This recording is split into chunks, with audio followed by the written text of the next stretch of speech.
Good day, everyone, and welcome to the Taysha Gene Therapies third quarter 2025 earnings call. At this time, all participants are in a listen-only mode. Later, you will have the opportunity to ask questions during the question-and-answer session. You may register to ask a question at any time by pressing the star and 1 on your telephone keypad. You may withdraw yourself from the queue by pressing star and 2. Please note this call may be recorded, and I will be standing by if you should need any assistance. It is now my pleasure to turn the conference over to Haley Collins. Please go ahead. Thank you. Good morning and welcome to our third quarter 2025 financial results and corporate update call. Earlier today, Taysha issued a press release announcing financial results for the third quarter ended September 30th, 2025.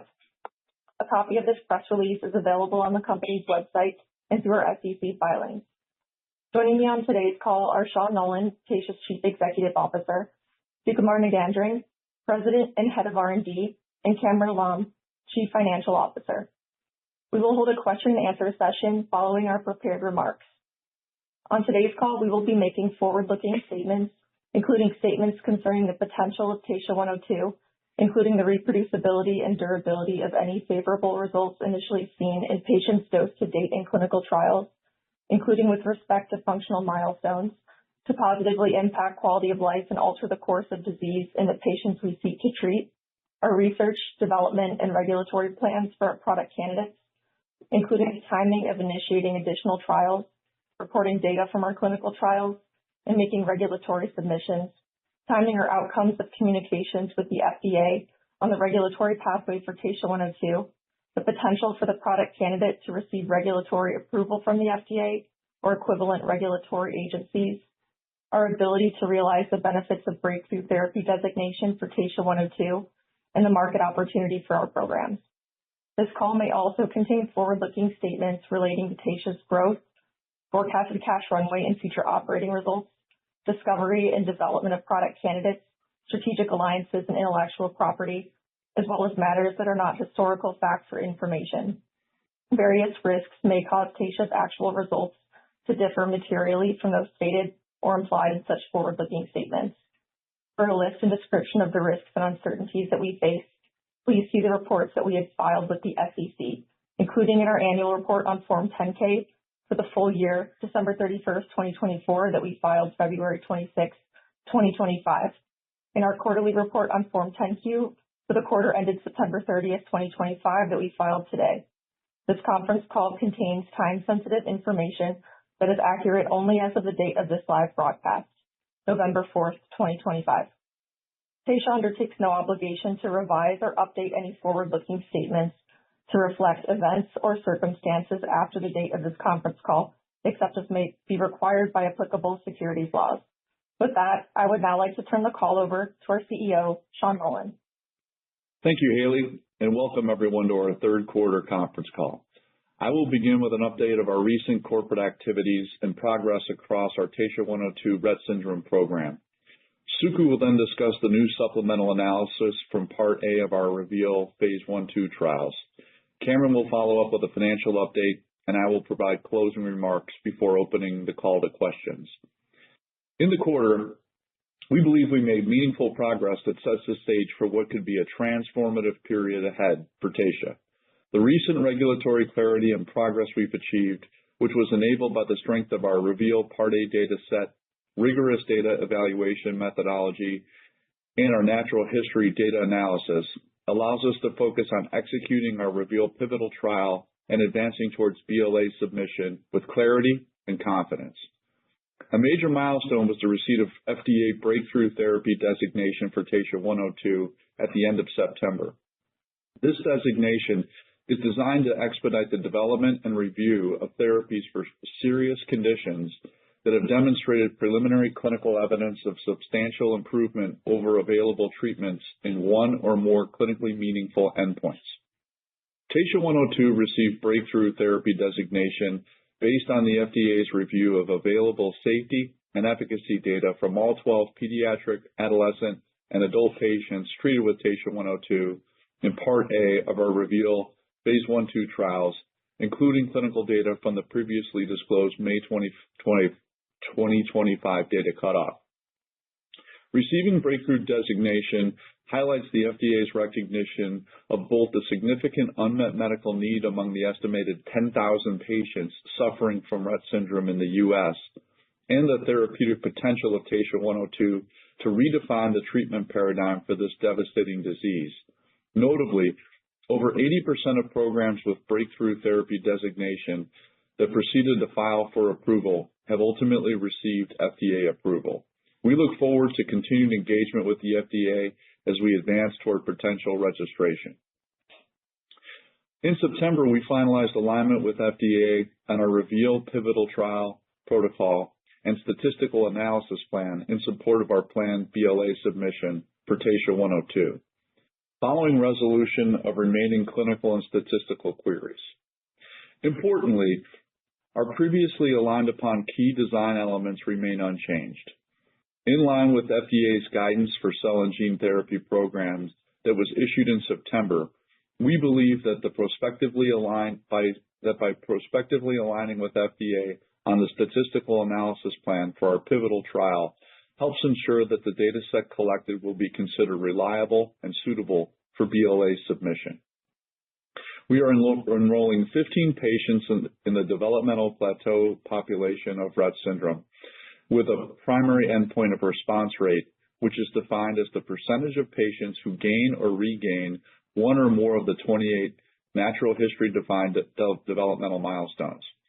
A response rate of 33%, equivalent to 5 out of 15 patients, is the minimum threshold for success sufficient to achieve our primary endpoint. Notably, we've observed a 100% response rate across the 10 patients in Part A of our REVEAL trials. Additionally, we align with the FDA on a 6-month interim analysis that may serve as the basis for BLA submission, potentially accelerating our planned BLA submission by at least 2 quarters. As previously disclosed, the data from Part A of the REVEAL trials demonstrated an 83% response rate at 6 months post-treatment, with 5 of the 6 patients treated with the high-dose Taysha 102 achieving a developmental milestone. We observed a consistent pattern of sustained milestone gains with a deepening of effect or additional milestone gains over time. By 9 months post-treatment, the data demonstrated a 100% response rate across the 6 treated high-dose patients in Part A. We believe these data support both the suitability of the 6-month time point to demonstrate clinically meaningful efficacy and that the 6-month efficacy data may be representative of treatment effects at 12 months. We believe this enabled our alignment with FDA that a 6-month interim analysis may serve as the basis for BLA submission. It's important to understand that we believe we received breakthrough therapy designation and achieved FDA alignment largely due to the results of the rigorous clinical evaluation methodology applied to our video evidence developmental milestone data from Part A of the REVEAL Phase 1-2 trials. In Part A, videos were centrally rated by multiple independent reviewers using milestone definitions from the pivotal trial protocol to ensure an objective, consistent evaluation of milestone gain and regain in the developmental plateau population, where these gains are not expected to spontaneously occur. By adhering to rigorous milestone evaluation criteria based on natural history, this approach minimizes bias and avoids overcounting milestones by ensuring the milestones are truly eligible for gain or regain. As a result, this provides a reliable reflection of Taysha 102's disease-modifying therapeutic effect and ensures that the pivotal trial is well-powered to demonstrate efficacy. We will continue to have frequent and consistent interactions with the FDA. We presented our REVEAL Part A data from the May 2025 data cutoff, including the new supplemental analysis, which provides supportive evidence that further reinforce Taysha 102's consistent multi-domain impact on activities of daily living at the Child Neurology Society annual meeting in October. Suku will discuss these results shortly. With the strength of our Part A clinical data and a clear FDA-aligned path to potential registration, we believe we are strongly positioned to initiate our REVEAL pivotal trial and accelerate execution towards BLA submission. Dosing of the first patient in our REVEAL pivotal trial is scheduled and on track for this quarter, with additional patient enrollment expected to continue across multiple sites this quarter. On the heels of our strong clinical and regulatory progress, we are thrilled to have regained full global rights to our Taysha 102 Rett syndrome program. We regained these rights in October following the expiration of our 2022 option agreement with Astellas, which had granted Astellas an exclusive option to enter into a negotiation period to license Taysha 102 and certain rights with respect to change in control transactions. We appreciate the collaborative relationship we've had with Astellas, and the unencumbered rights to Taysha 102 that we now hold enable us to focus on driving long-term value with full strategic flexibility and optionality. We continue to build out our infrastructure to support advancing Taysha 102 toward late-stage development and potential commercialization, if approved. This September, we strengthened our commercial leadership team with the appointment of David McNinch as Taysha's Chief Commercial Officer. David brings over 2 decades of experience in global commercialization and strategic market development across multiple therapeutic areas. Most recently, he served as Chief Business Officer at Encoded Therapeutics, where he led the commercial and partnering strategy across the company gene therapy portfolio. He previously held senior commercial roles at Prothena as well as Intermune, where he led the launch of Esbriet, the first FDA-approved treatment for idiopathic pulmonary fibrosis, and supported the company's acquisition by Roche. David reports to Sean McCullough, Taysha's Chief Business Officer. Previously, at Avexis, Sean led the development and execution of the commercial launch of Zolgensma for spinal muscular atrophy, the first FDA-approved gene therapy for the treatment of a monogenic CNS disease, which has reached blockbuster status. With an estimated 15,000 to 20,000 patients with Rett syndrome across the U.S., EU, and UK, compelling clinical data from Part A of our REVEAL trials, and a minimally invasive, commercially advantageous delivery approach, we see a significant opportunity to address a profound unmet medical need and drive long-term value. We believe our strong balance sheet, team with proven gene therapy experience, and the clear path to registration strongly position us to initiate our REVEAL pivotal trial and accelerate execution toward BLA submission. I will now turn the call over to Suku to discuss our clinical progress in more detail. Suku? Thank you, Sean. As Sean mentioned, the regulatory progress we've achieved to date was enabled by the strength of our REVEAL Part A data and our natural history data analysis that allows us to objectively measure developmental milestone gain and regain in the developmental plateau population, using each patient as their own control. At the Child Neurology Society annual meeting in October, we presented a comprehensive review of our Part A data set using the evaluation frame point and endpoints of our pivotal trial. As previously reported, 100% of the 10 patients in Part A achieved one or more natural history-defined developmental milestones following treatment with Taysha 102, with a consistent pattern of early gains that are sustained and new achievements continuing to emerge over time following Taysha 102 treatment. These milestones were all video evidenced and assessed by independent central raters according to the definition of milestone achievement from our pivotal trial protocol. These criteria enabled a reliable, objective, and consistent assessment of Taysha 102's efficacy and, importantly, show that our pivotal trial is well powered to establish the therapeutic impact of Taysha 102. Additionally, we presented a new supplemental analysis of REVEAL Part A data that captured supportive evidence of additional skill gains and improvements outside of the 28 natural history-defined milestones. These gains were derived from the adapted Mullen scales of early learning, the revised motor behavior assessment or RMBA, and the observer-reported communication ability assessment, which are Rett-validated, structured assessments that evaluated pre-specified skills and quantifiable improvements. The results show that in addition to the developmental milestones achieved across the treatment cohort in Part A, patients consistently gained multiple additional skills and improvements in core disease characteristics across the domains of autonomic function, communication, fine motor, and gross motor areas. We believe these findings reinforce the consistent, broad therapeutic impact of Taysha 102 on activities of daily living that are important to caregivers and clinicians. As we continue to prioritize safety, I am pleased to share that Taysha 102 continues to be generally well tolerated, with no treatment-related serious adverse events or dose-limiting toxicities across the 12 pediatric, adolescent, and adult patients treated with the high and low doses of Taysha 102 in Part A of our REVEAL trials as of the October 2025 data cutoff. We are encouraged by the data we have collected from Part A of our REVEAL trials, which we believe support the potential of Taysha 102 to provide meaningful benefit to children, adolescents, and adults living with Rett syndrome. We look forward to reporting longer-term Part A clinical data in the first half of 2026. I will now turn the call over to Cameron to discuss financials. Cameron? Thank you, Suku. Research and development expenses were $25.7 million for the 3 months ended September 30th, 2025, compared to $14.9 million for the 3 months ended September 30th, 2024.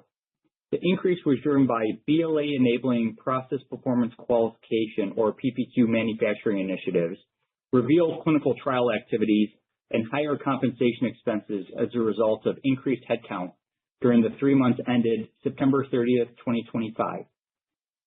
General and administrative expenses were $8.3 million for the 3 months ended September 30th, 2025, compared to $7.9 million for the 3 months ended September 30th, 2024. The increase of $0.4 million was primarily due to debt issuance costs incurred in connection with the refinancing of our existing loan and security agreement with Trinity Capital that are recorded in general and administrative expense under the fair value option and was partially offset by lower legal and professional fees. Net loss for the 3 months ended September 30th, 2025 was $32.7 million, or 9 cents per share, compared to a net loss of $25.5 million, or 10 cents per share, for the 3 months ended September 30th, 2024. As of September 30th, 2025, Taysha had $297.3 million in cash and cash equivalents. We expect that our current cash resources will support planned operating expenses and capital requirements into 2028. I will now turn the call over to Sean for his closing remarks. Sean? Thank you, Cameron. With breakthrough therapy designation and finalized FDA alignment, together with our strong balance sheet and full strategic control of Taysha 102, we believe we are entering the pivotal phase of development with focus and confidence in our ability to redefine the treatment landscape for Rett syndrome while driving long-term value. We remain on track to dose the first patient in our REVEAL pivotal trial, with additional enrollment expected at multiple sites this quarter. Additionally, we expect to report longer-term clinical data from Part A of our REVEAL phase 1/2 trials in the first half of 2026. We look forward to providing further updates as we initiate our REVEAL pivotal trial and advance Taysha 102 towards BLA submission. I will now ask the operator to begin our Q&A session. Operator? At this time, if you would like to ask a question, please press the star and 1 on your telephone keypad. You may remove yourself from the queue at any time by pressing star 2. We do ask that you limit yourself to 1 question per person. Once again, to ask a question, that is star 1. We'll take our first question from Kristen Kluska with Cantor. Your line is open. Hi, good morning, everybody. Thanks so much for taking my question. Just curious, this time around in the pivotal trial, you have a lot more evidence going for you. So can you talk about the pipeline of interest and demand for being in this trial, and then your thoughts about how long it could take to fully enroll? Sure, Kristen. Thanks for the question. I would say unequivocally that the demand to be in the trial is exceptionally high. I think the fact that we've been, relatively consistently putting out both safety and efficacy data as we have maturation occur in the study, and keeping close contact with the advocacy groups, centers of excellence, and KOLs has led to a strong demand. So with that as a backdrop, let me just turn it over to Suku to give a little bit more flavor and then maybe just give timeline, parameters around what we expect enrollment could potentially take. Thanks for that question, Kristen. So as Sean highlighted, we have multiple sites, more than 15 sites identified for our clinical trials program Part B. All of these sites are Rett Centers of Excellence. And very interestingly, many of these sites have 100+ patients per site who have the diagnosis of Rett syndrome. And many of these patients could qualify for a Part B trial. And this includes pediatric, adolescent, and adult patients who will be part of the process. Now, furthermore, let me highlight that in the best case scenario, we could potentially enroll and recruit all 15 patients within a 3-month time period. And a more conservative timeline could be between 3 to 6 months. And as I said, many of these sites already have multiple patients identified, and there's significant interest in our gene therapy program due to the efficacy already and safety already disclosed in the Part A trial and the ease of route of administration that we have to deliver a gene therapy that already shows significant clinical impact. Thank you. Yeah, and maybe just one more thing to add. We highlighted it in the press release, but to Suku's point, we've got dosing scheduled, for the first patient, already scheduled this quarter, and we expect other patients to enroll at multiple sites this quarter as well. So I think that speaks to both the demand and the alacrity at which the sites have worked to initiate the pivotal trial. And Kristen, one more point I should emphasize is many of these sites may be able to dose more than one patient in kind of a staggered parallel fashion. So we might be able to get 1, 2, or 3 patients 2-3 weeks apart at some of these sites, which would further accelerate our timelines and hopefully make the submission of the BLA timeline even shorter and make this product available to deserving patients who have Rett syndrome. Thank you. Our next question comes from Salveen Richter with Goldman Sachs. Your line is open. Good morning. Thanks for taking my question. I was just wondering if you could touch on expectations for the longer-term data in the first half of next year, and also, help us understand in the context of your discussions with the FDA what they have signed off on in terms of that, minimum threshold for success here that's sufficient for filing. Thank you. Thanks for the question, Salveen. For the first part of the question relative to, what updates will we give in the first half of next year, I think it'll be consistent with what you've seen. As the data matures, we've tried to look at things as a full cohort. So ultimately, we want to get to, we have all 12 patients at 12 months. And I think that'll be very important, data to look at, relative to the 6-month time point, where are we at 12 months with these patients? And so we'll do that. In addition to that, I think it's important to continue to provide updates relative to the safety profile.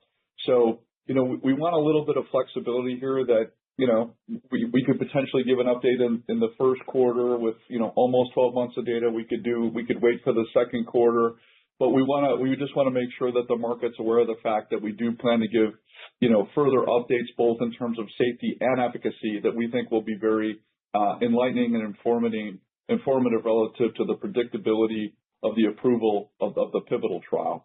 So that's number one. Number two, as it relates to FDA alignment, we highlighted in the script, and, I think it's really important that, back in September, the FDA put out guidance that's very consistent with everything we've done to date in our interactions with them, which is very specifically, they want alignment on your SAP before you start your clinical trial. Like, that is the highly recommended path to take. And that's exactly what we've done. We submitted the SAP going back as far as January. When we got the okay to go ahead and submit the final SAP and the clinical protocol by the end of the second quarter without an end of phase meeting, we did that. We've answered all the then subsequent queries from the statistical analysis plan question and clinical questions. And we actually even, reached out to the FDA because we had believed we'd answered all their questions, and we sent them a note and said, we just want to confirm that there's no other outstanding statistical or clinical questions, and they said confirmed. So we feel everything that we've just presented, with the N of 15, the threshold of a responder being, the gain or regain of one milestone, and crossing the threshold of having a 33% response rate, all ties to the statistical plan that we've submitted. So we feel we're very much in alignment with the FDA. And the other thing I would just note is that, per the FDA's, internal SOPs, these milestone meetings where you're talking about, the final protocol, the SAP, internally, the directors are at those meetings. So I can't give you specific names who are there, but that is the protocol. So we feel, again, supremely confident at this particular point in time. We've done everything that this FDA, has asked us to do. We've been in full alignment with them the entire way. And I would argue we were in full alignment with the Peter Marks regime as well. And I think that's all because of the integrity of the data and the quality and rigor of the data collection that we've put forward. So we think we've checked all the boxes. We double checked, and we're told we're good to go. And that's why it's full steam ahead on patient enrollment right now. Thank you. Thank you. Our next question comes from Tazeen Ahmad with Bank of America. Your line is open. Hi, guys. Good morning. Thanks for taking my question. I wanted to get a little bit more color on how you're thinking about the way we should all be thinking about the data from the younger patients, meaning the 2 to 6-year-olds, relative to the 6+-year-olds as it relates to efficacy in particular. And then on safety, should we be expecting to see a staggered release of safety data on that younger population relative to the older population? Basically, when could we expect to see data start to come in from that cohort B? Thanks. Yeah, sure. Thanks for the questions, Tazeen. Number one, I think the headline is our goal is to ensure that by the time we submit the BLA under any circumstance, that these 2 to 5-year-old populations included in that. Okay, so that we would have a very broad 2+ label effectively. And so the way we're stepping through that is this quarter we'll be having dialogue with the FDA. We've submitted the protocol to them, so we'll be getting some feedback on that. It is a safety focused study.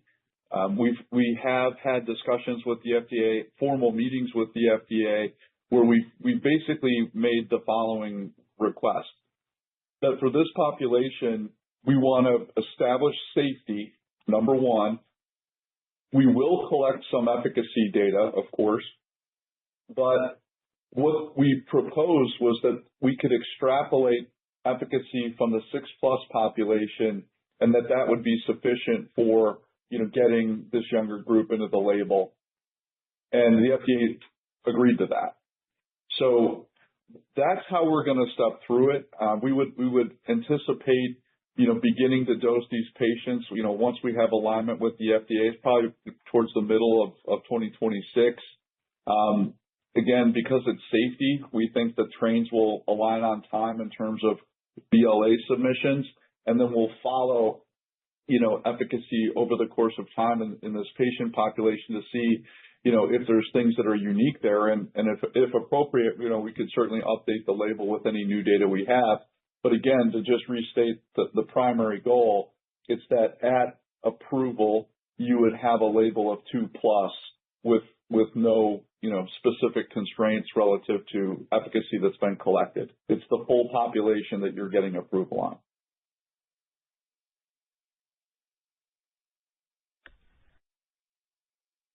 Our next question comes from Gil Blum with Needham & Company. Your line is open. Good morning, and thanks for taking our question. So maybe just another one on protocols here. How much leeway do you think the agency provides regarding the method of video review? And is it fair to assume that all companies in the space receive the same guidance on that? Thank you. Yeah, Gil, I would say in our experience, the most time we spent in dialogue with the FDA was around the rigor of the data collection for the primary endpoint. They were very much focused on how we were going to do that there was high fidelity in the data, and that there was high inter-rater reliability. And in fact, what we did to further bolster our case with the FDA is we actually ran a pilot at multiple sites testing the DMA with multiple central raters. And we submitted that as, in part of our data package, to get the protocol approved, and also, in the breakthrough therapy package as well. And so, all I can say is that, like anything, you're as good in our space. You're as good as the data that you're collecting. FDA was super focused on that. So I'm assuming anyone going into a pivotal trial, would be held to the standard of a minimum of video evidence and having it centrally adjudicated. I think the question is, have you run the experiment, and do you know that the methodology you're employing is going to give you the result that you anticipate? And what we feel good about is we've run that result. We've collected the data from, our Part A study, and we've done, central raters with that. But then the pilot study, which we really haven't talked too much about, but we ran that in the background, again, at multiple sites, and that gives us the confidence and hopefully, gave the FDA confidence that what we're putting forward is highly rigorous, high in fidelity, and, high in inter-rater reliability. Thank you for all that. Thanks, Gil. Our next question comes from Byron Amin with Piper Sandler. Your line is open. Hey, good morning. Thank you for taking our questions. This is Michael on for Byron. Are there any updates on your plans in Europe or discussions with the EMA on the applicability of Part B? And separately, is the bar for the interim analysis similar to that for the final 12-month analysis? Thank you. Yeah, thanks, Michael. Thanks for the question. First and foremost, our focus has been and will be on the U.S. number 1, 2, and 3. I mean, that's the biggest market out there. We've been historically resource constrained, both financially as well as human resource capital wise. We're in a better position now, but we've really worked to make sure that we are as aligned as possible with the highest probability possible, to get things approved as safely and as quickly as we can in the U.S. We will continue, and what we've been doing, Michael, with Europe and the U.K. is working to enable them, so stepping through regulatory, dialogues and things of that nature. We think that as we further generate data in Part A and also get into Part B, that will further inform those discussions and will give us even clear line of sight to what the options we have. I mean, we know we're going to have multiple options to go into Europe. There's some that we've taken in the past that would be the most efficient and make the most sense for all parties involved. We want to see if we can work to enable that. The other thing too is from a policy perspective, I think we all know the challenges on both sides of the pond. We want to make sure we focus here at home and lock in those things.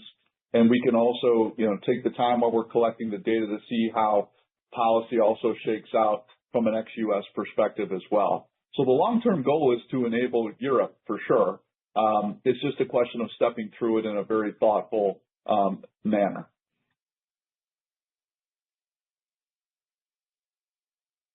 Our next question comes from Maury Raycroft with Jefferies. Your line is open. Hi, congrats on the progress, and thanks for taking my questions. Wondering if you could tell us anything additional about timelines for IRB approvals for the additional 2 to 5 sites that you'll need for the pivotal.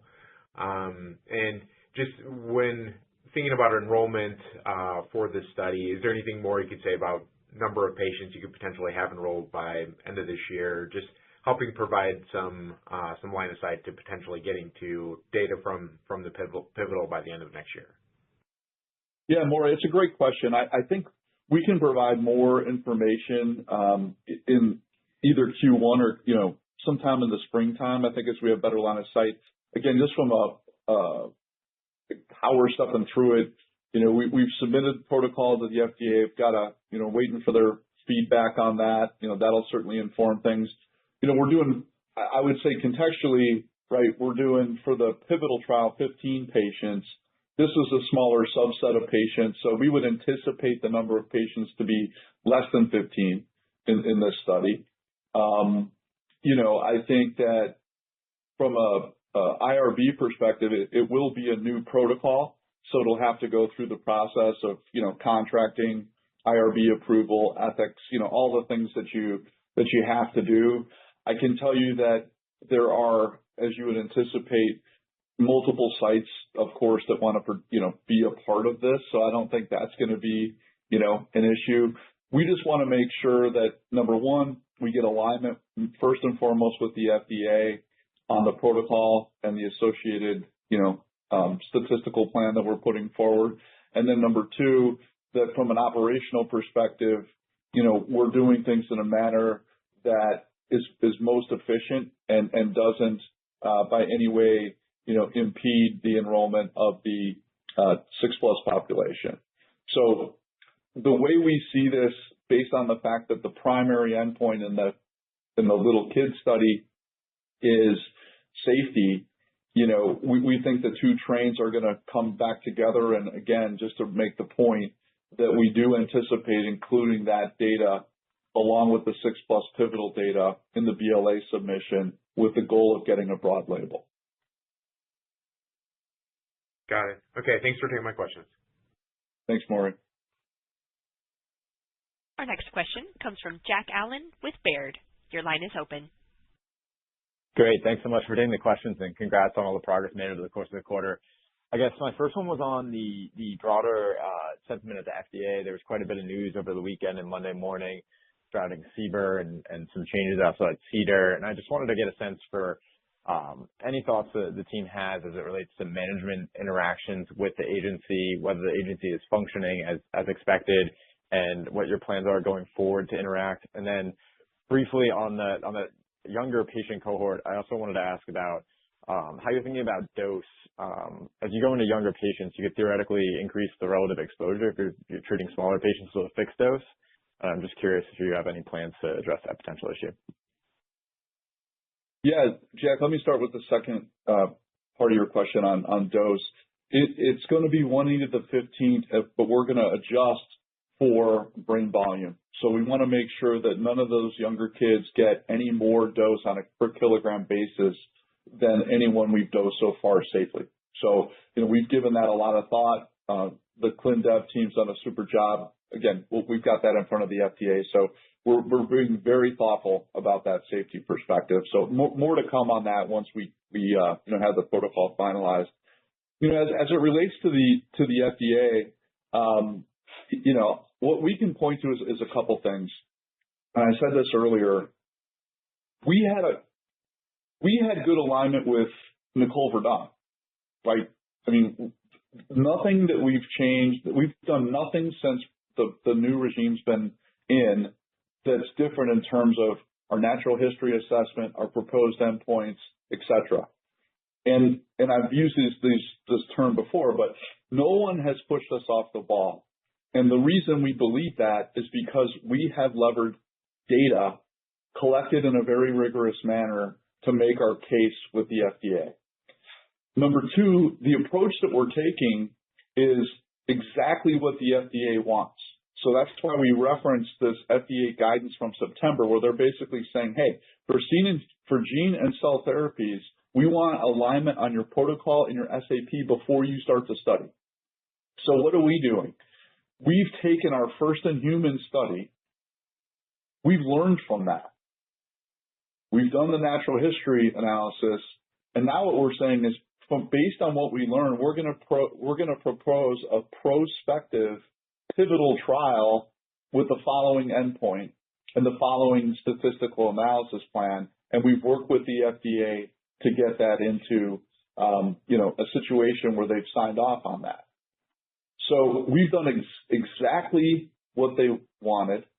our understanding is any of these milestone meetings, like signing off on a protocol or, breakthrough designation, which I can talk about in a second, but internally, the directors are in those meetings.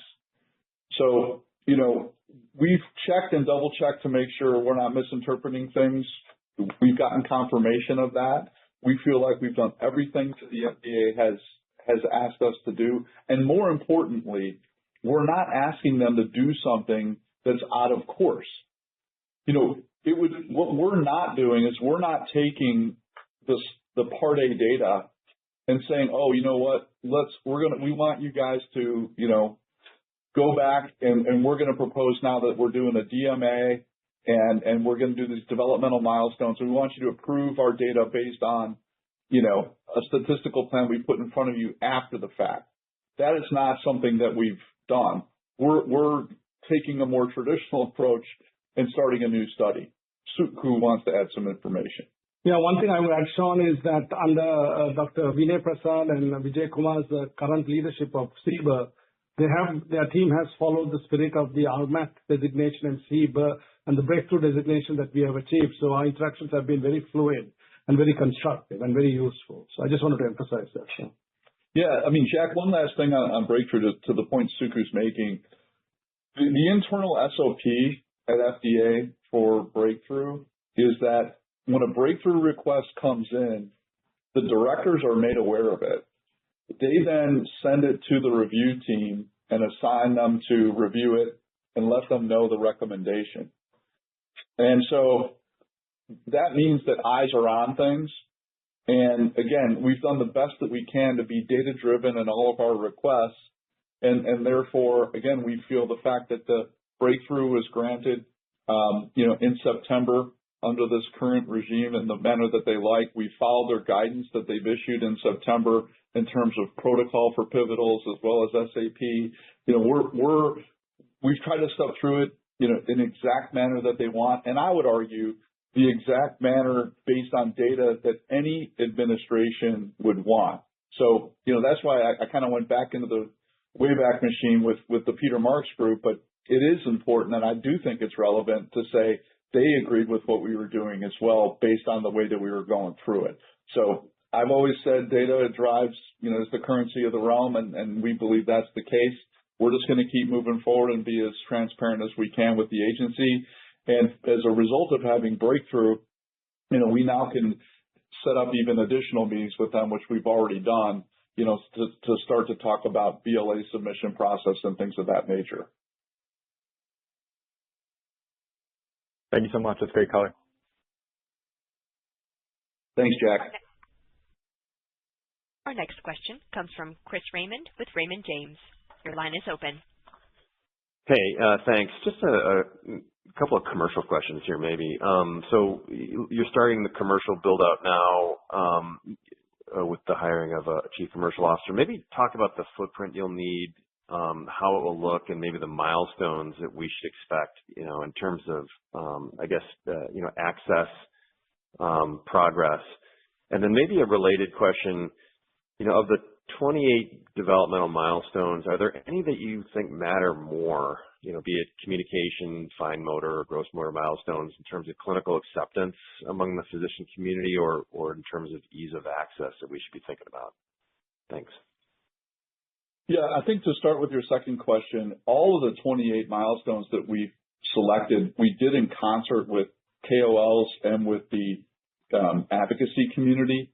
So like if you were talking to some of the KOLs, they would talk about higher order milestones. So there's 51 milestones, Chris, in the natural history database. You'll hear like that language because these are the milestones that from a clinical and from a functional perspective really do matter across the three different domains. So I wouldn't say any one rises to the level more than anyone else. It's all relevant to the particular situation of each individual patient. I will say that when you talk to the parents, communication is top of mind with them. They want to know, what hurts, what do they want, are they hungry, how can they make them feel better, those kinds of things which make a lot of sense. But that's why, we feel we've reached that agreement with the FDA that any one of those 28 is relevant.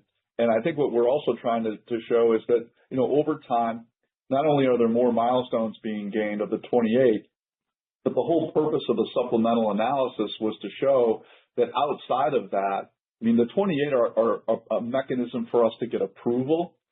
But outside of that, in multiple scales, whether it be done from the clinicians or rated independently like the Mullen or the ORCA, which is the parents, what they're saying that they're noticing, the point of that was to say beyond the 28 that we've talked about, there's a lot of other things happening that are great. And we're seeing good things. The parents are seeing things. The clinicians are seeing improvements in function. And all of that is going to be what we put forward to the FDA in the final package and would also be part of what we discussed with payers. Yeah, thanks, Sean. And one more thing I would add is that, Chris, is that as our trial design is patient as their own control, every milestone matters. So it doesn't matter what the milestone is out of the 28 to the patient, to the parent or the caregiver. All of them actually matter and all of them have impact on activities of daily living. And given our Part A data set, my hope as a physician and clinician is that there will be no patient left behind over time as we gather more data from Part B. Yeah. And then the first part of your question, Chris, about commercial, I'd say a couple of things. First, you're definitely on the leading edge of the curve here. We think starting in the first quarter, we really are going to put more color around how we see the commercial opportunity. I think for starters, it really is underappreciated how large the patient population is. So we're doing a lot of work, relative to claims data analysis and things of that nature to put finer points on things. We're also looking at the launch of Debut. That's going to be a good surrogate for potential uptake. And the more that we're digging into things, the more robust we think the opportunity truly is, particularly in a situation where, the data set that we're going to be able to discuss with payers and also get the treating clinicians and the families, hopefully excited about what they're seeing is that, no one's been able to demonstrate functional gains before in a neurodevelopmental disease, even in adults. So that opens up a really significant opportunity. And, we also have known from the get-go that using CGI and RSBQ and those type of scales is going to mean absolutely nothing to the payers. They do not care what, a CGI score actually is. They want to know what they're paying for, and what they're going to be paying for is going to be improvements in function or gains of function that haven't been demonstrated, which is why we feel so strongly that this endpoint for a gene therapy is the right way to go. An example is in Canada, the HTA denied Debut being reimbursed because they couldn't determine the clinical relevance of a 0.3 change in CGI. So again, I think we're going to be on really strong ground with the data set that we're putting forward in a very significant patient population. And the other thing I'll say just in terms of the team, David McNinch is our new Chief Commercial Officer. He's got a ton of experience. He and I worked together at Intermune, on the launch of Esbriet, which was a big success. David was also recently at Encoded. He knows gene therapy very well. He reports to Sean McCullough, who's our Chief Business Officer. Sean was on the Zolgensma launch team. So, we've got, a very stacked group internally. And I would say on the medical affairs team, our head of medical affairs, Alon, ran med affairs in Canada for Acadia. So we feel like the field team and the commercial team, call it the external facing group, we've got just a stellar all-star team, and we'll continue to put out, more perspective on that as we generate the data and move towards the BLA submission. Great question. Excellent. Thanks. Our next question comes from Yanan Zhu with Wells Fargo Securities. Your line is open. Oh, great. Thanks for taking our questions. Wanted to dig into the statistical plan a little bit. Thanks for all the color so far on the call regarding alignment and the FDA. Given that the trial design is novel and there is not a external control arm per se, I wonder how the p-value is derived, and also in terms of the interim analysis, how unambiguous or subjective the threshold is for triggering filing based on interim. In other words, do you run any risk if you file on interim? Just wondering with regard to the actual data and the p-value in making that decision. Thank you. So that's a good question, Yanan. So I'll try to answer that for you in kind of very simple, straightforward terms. So the evaluations are not subjective. They're actually quite objective. Because remember, we have a natural history that is very tightly analyzed, and the FDA accepted our natural history analysis, where it's very clear once these patients get above 6 years of age, they do not gain new milestones or they do not regain milestones. And our evaluation process for achievement of new milestones or regain of milestones is video recorded, and as Sean has pointed out earlier, it's very rigorously evaluated by blinded central reviewers.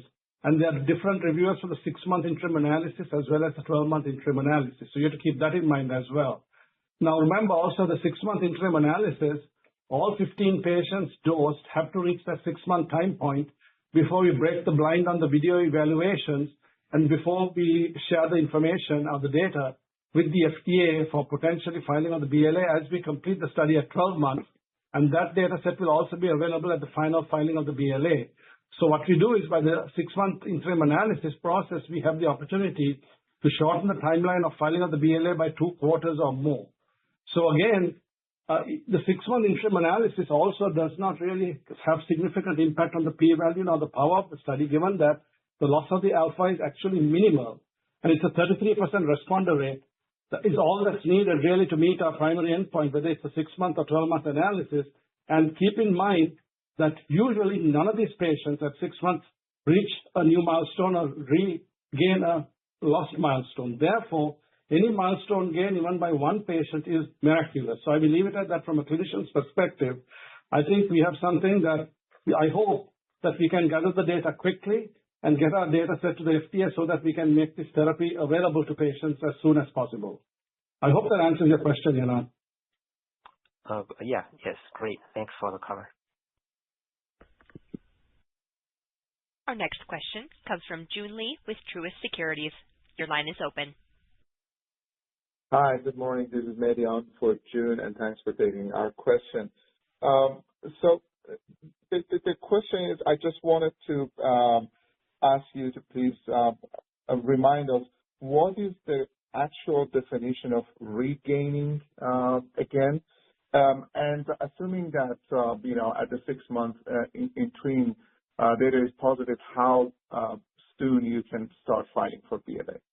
Thank you. Yeah, thanks for that question. So this is Suku, and I'll respond to that question because it's important that's clearly defined and the audience understands what it means. So remember again, natural history, once patients with Rett syndrome reach the age of 6 and above, they do not regain a lost milestone. So I'll give you an obvious one. Let's assume a patient before 6 years of age with Rett syndrome can sit up without support, and they lose it completely and now cannot sit up without support. Post-treatment with Taysha 102 or gene therapy through lumbar puncture, if that patient now again is able to sit without support, that is a regain of a lost milestone. A gain of a new milestone is something where the patient before the age of 6, for example, can never use their fingers due to significant stereotactic movements and therefore cannot pick up a teaspoon or a cup to feed themselves. Post-treatment, this milestone is now achieved where the patient can actually use their fingers, which they've never done before, can pick up a spoon or a cup and feed themselves. That is the gain of a new milestone. So it's very almost black and white, so which is actually makes it very easy both for the clinicians who are evaluating the patients, the video reviewers who are blinded, as well as when the FDA hopefully sees our videos, it will make it obvious that our product actually works. And keep in mind that this entire process of video recording, central raters, blinding, etc., came from our Vexis experience many years ago, and we have most of the team here at Taysha that will continue to execute on this program and hopefully reproduce what we were able to do for SMA population using AveXis 101, which is now Zolgensma. Thank you.